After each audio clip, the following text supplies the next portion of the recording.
चुनावी साल में मुख्यमंत्री शिवराज सिंह चौहान और पूर्व मुख्यमंत्री कमलनाथ एक दूसरे को उनका अधूरा वादा याद दिला रहे हैं। क्यों और कैसे, इस रिपोर्ट में देखिए। चुनावी साल में मुख्यमंत्री शिवराज सिंह चौहान और पूर्व मुख्यमंत्री कमलनाथ आमने सामने हैं। सीएम शिवराज सिंह चौहान ने कमलनाथ को उनके अधूरे वादे की याद दिलाई, तो कमलनाथ ने भी सीएम शिवराज सिंह चौहान को भी उनका अधूरा वादा याद दिला दिया। दरअसल सीएम शिवराज सिंह चौहान ने लगातार दूसरे दिन कमलनाथ से सवाल पूछा कि दूध उत्पादक को 5 रुपए प्रति लीटर बोनस का वादा किया था, क्या दूध उत्पादक को बोनस दिया गया? कमलनाथ इसका जवाब दें। तुम जनता को भ्रमित करते रहो, झूठ बोलते रहो और हम तुमसे पूछे भी नहीं। इसके बाद कमलनाथ ने भी सीएम शिवराज सिंह चौहान को उनका अधूरा वादा याद दिलाया। कमलनाथ ने ट्वीट के जरिए कहा कि सीएम शिवराज सिंह चौहान से ये पूछना चाहता हूं कि आपने बीजेपी नारी शक्ति संकल्प पत्र में कृषि उपज और दूध के प्राथमिकी प्रसंस्करण हेतु महिला स्वयं सहायता समूह और एफपीओ को 20 लाख रुपए तक का ब्याज ऋण मुक्त देने का वादा किया था। क्या आप जनता के सामने तथ्य रखकर बताएंगे कि इस घोषणा पर क्या प्रगति हुई है? और अब बात करेंगे आधी आबादी पूरा टारगेट की। जी हां, सीएम शिवराज सिंह चौहान ने चुनावी साल में महिलाओं के लिए एक और बड़ा ऐलान कर दिया है। सरकार प्रदेश में लाडली बहना योजना शुरू करेगी। इसमें प्रदेश की गरीब महिलाओं को हर महीने 1000 रुपए दिए जाएंगे। रिपोर्ट देखिए।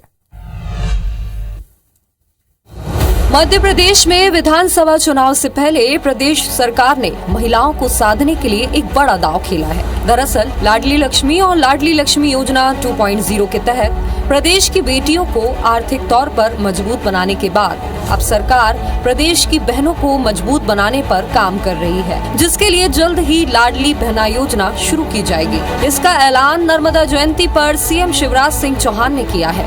योजना का ऐलान करते हुए सीएम शिवराज ने कहा कि बहनों को आर्थिक रूप से सशक्त करना है, क्योंकि बहनें सशक्त होंगी तो परिवार, समाज और देश भी सशक्त होगा। तो गरीब बहनें हो, मध्यम वर्गीय, निम्न मध्यम वर्गीय बहनें हो, किसान परिवार की बहनें हो, आर्थिक रूप से तुम्हें सशक्त करना है। सीएम शिवराज की इस घोषणा का बीजेपी ने स्वागत करते हुए इसे सरकार का बड़ा कदम बताया है। जो इस योजना में क्राइटेरिया के अंदर इंटाइटल हैं, उन्हें इस योजना का जो लाभ मिलेगा, ये एक वास्तव में ही क्रांतिकारी परिवर्तन। इस योजना के लिए हर वर्ग की महिला पात्र होंगी, बस वो आयकर दाता ना हो। योजना के तहत पात्र महिलाओं को हर महीने 1000 रुपए की राशि दी जाएगी। इस योजना पर 5 साल में करीब 60,000 करोड़ रुपए खर्च होंगे। कांग्रेस सांसद राहुल गांधी ने एक बार फिर बीजेपी सरकार और आरएसएस पर तीखा हमला किया। दरअसल आज श्रीनगर में प्रेस कॉन्फ्रेंस करते हुए राहुल गांधी ने कई मुद्दों पर केंद्र सरकार को जमकर घेरा। साथ ही श्रीनगर के ऐतिहासिक लाल चौक में तिरंगा फहराया। एक रिपोर्ट देखिए।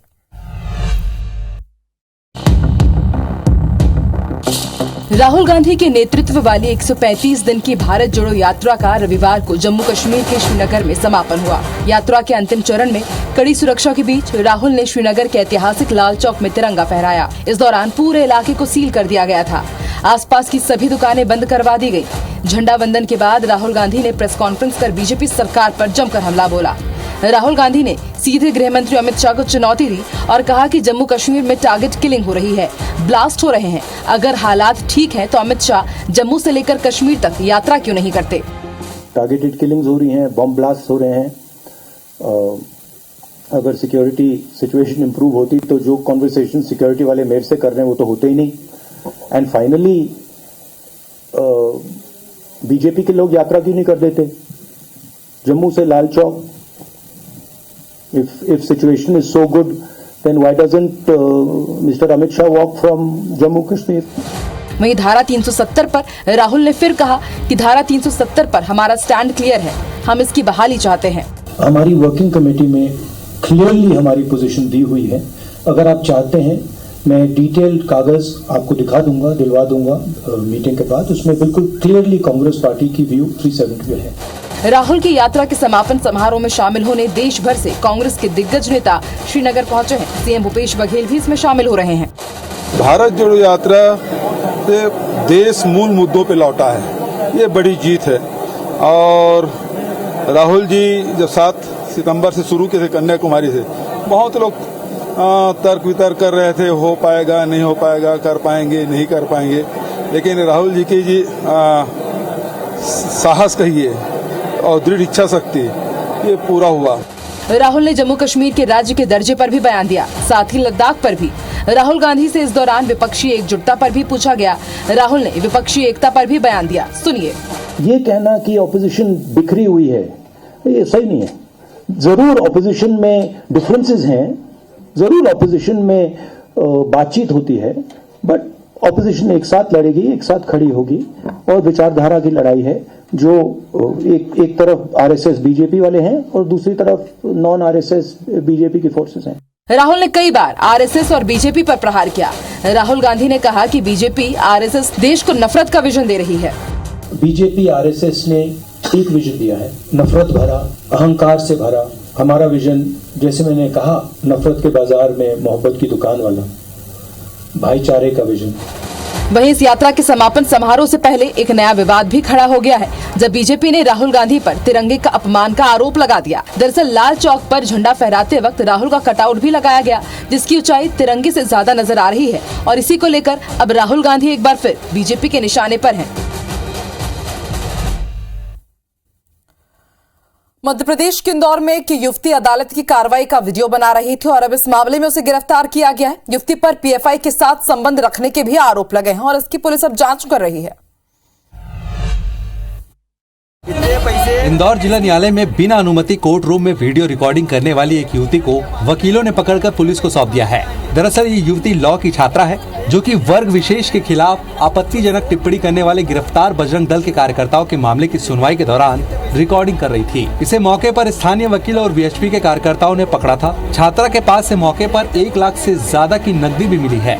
विश्व हिंदू परिषद के पदाधिकारियों ने आरोप लगाया है कि युवती पीएफआई जैसे कट्टर संगठनों से जुड़ी है, जो कि जासूसी के लिए कोर्ट में आई थी। हमने इंदौर में खून पसीना करके इंदौर को नंबर 1 बनाया और कोई इस प्रकार की आग लगाने की बात करेगा तो उसके लिए बहुत मुश्किल होगा। वीडियो बनाते हुए वकीलों ने उसको पकड़ा था। उसके कब्जे से 1.5 लाख रुपए भी पुलिस ने बरामद किए थे। युवती को अरेस्ट किया है पुलिस ने और अभी इन्वेस्टिगेशन किया जा रहा है। इधर पुलिस ने आरोपी छात्रा के खिलाफ मामला दर्ज कर लिया है। वहीं पीएफआई जैसे संगठनों के साथ युवती की लिंक की भी जांच की जा रही है। शनिवार को मुरैना में हुए विमान हादसे की जांच के लिए दिल्ली एयरफोर्स के अधिकारी मौके पर पहुंचे। 2 घंटे तक जंगल में उन्होंने सर्चिंग की और हादसे से संबंधित सबूत इकट्ठे किए। रिपोर्ट देखिए।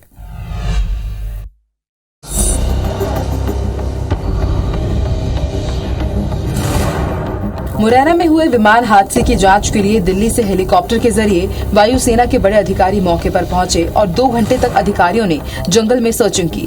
दरअसल शनिवार की सुबह ग्वालियर से उड़ान पर निकले 2 फाइटर प्लेन आपस में टकराने से भीषण हादसे का शिकार हो गए थे, जिसमें वायुसेना के 2 लड़ाकू विमान क्रैश हो गए थे।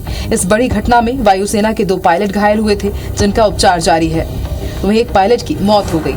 अब इस पूरे घटना को लेकर वायुसेना के बड़े अधिकारी जांच में जुटे हुए हैं। घटना के दूसरे दिन दिल्ली से हेलीकॉप्टर के जरिए वायुसेना के बड़े अधिकारी मौके पर पहुंचे और जांच किया। IBC 24 की टीम भी घटना के दूसरे दिन मौके पर पहुंची और वहां के क्या हालात और किस तरीके से बारीकियों से जांच की जा रही है, इसकी पड़ताल की। तो आज सुबह से ही दिल्ली से जो टीम आई थी, मैं आपको दिखाऊंगा कि ये जो पहाड़गढ़ के जो पूरे जंगल है और आगे वो जो टीम है वो पूरी तरह से सर्चिंग कर रही है। पुलिस के जवान खड़े हुए हैं और इन्होंने पूरी तरह से देखा जाए तो कम से कम आधा किलोमीटर दूरी से ही सभी को रोक दिया गया है।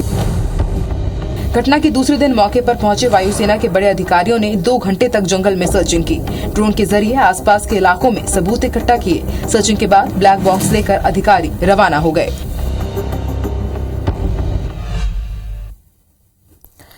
मध्य प्रदेश में चुनावी साल होने के चलते जैसे जैसे राजनीतिक सरगर्मियां बढ़ती जा रही है, वैसे वैसे नियमितीकरण और आरक्षण की मांग को लेकर अधिकारी कर्मचारियों के संगठन अब अजाक्स ने भी आंदोलन का शंखनाद कर दिया। इनकी प्रमुख मांगे क्या है, इस रिपोर्ट में देखिए।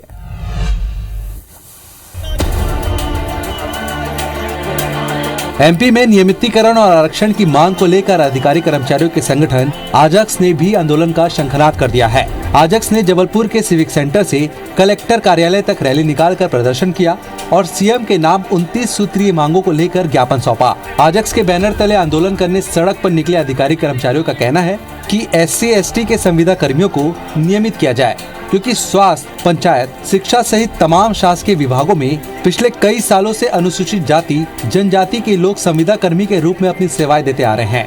पूरे मध्य प्रदेश में आज एक दिवसीय ज्ञापन सौंपा जा रहा है माननीय मुख्यमंत्री जी के नाम। उसमें हमारी मुख्य 29 सूत्री मांगे हैं। संविदा कर्मचारी जो है उनको नियमित किया जाए, लेकिन आज दिनांक तक संविदा कर्मचारी किसी विभाग में नियमित नहीं किए गए। प्रदर्शन कर रहे कर्मचारियों ने चेतावनी दी है कि यदि जल्द उनकी मांगे पूरी नहीं होती तो वो आने वाले वक्त में उग्र आंदोलन करेंगे। इस खबर के बाद रुक करते हैं कुछ दूसरी खबरों का। मध्य प्रदेश में एक तरफ सरकार निवेश की कवायद कर रही है, दूसरी तरफ उद्योगपति सरकार पर रियल एस्टेट और इंफ्रास्ट्रक्चर इंडस्ट्री को लेकर मनमानी का आरोप लगा रहे हैं। डेवलपर्स कंपनियों का कहना है कि नगरीय प्रशासन और केंद्र सरकार के CPWD के SOR में 40% का बड़ा अंतर है। इस अंतर के कारण बाहरी और प्रदेश के बड़े छोटे डेवलपर्स कंपनियों को प्रोजेक्ट पर काम करना कई गुना महंगा पड़ रहा है और इसे लेकर देश के रियल एस्टेट सेक्टर के सबसे बड़े संगठन क्रेडाई और कॉन्ट्रैक्टर एसोसिएशन ने शासन को पत्र लिखा है और बजट में इस बार निर्माण सामग्रियों पर टैक्स असमानता को दूर करने की मांग की गई है। इस विसंगति के कारण जो है कॉन्ट्रैक्टर केंद्र और राज्य की योजनाओं में और वहाँ के टेंडर और यहाँ के टेंडरों के बीच में झूलता रहता है। युक्त तरीके से केंद्र और राज्यों में इन विसंगतियों को दूर करें। राज्य सरकारों से भी निवेदन है कि इसको कम से कम केंद्र सरकार का जो CSR है उसी के समान लागू किया जाए, जिससे कि आदमी आसानी से काम कर सके। और इसी के साथ 10 बजे रात पूरे दिन की बात में फिलहाल इतना ही। देश और दुनिया की तमाम बड़ी खबरों के लिए आप देखते रहिए IBC 24। आगे देखिए क्राइम स्पेशल सेगमेंट। मुझे दीजिए इजाजत, नमस्कार।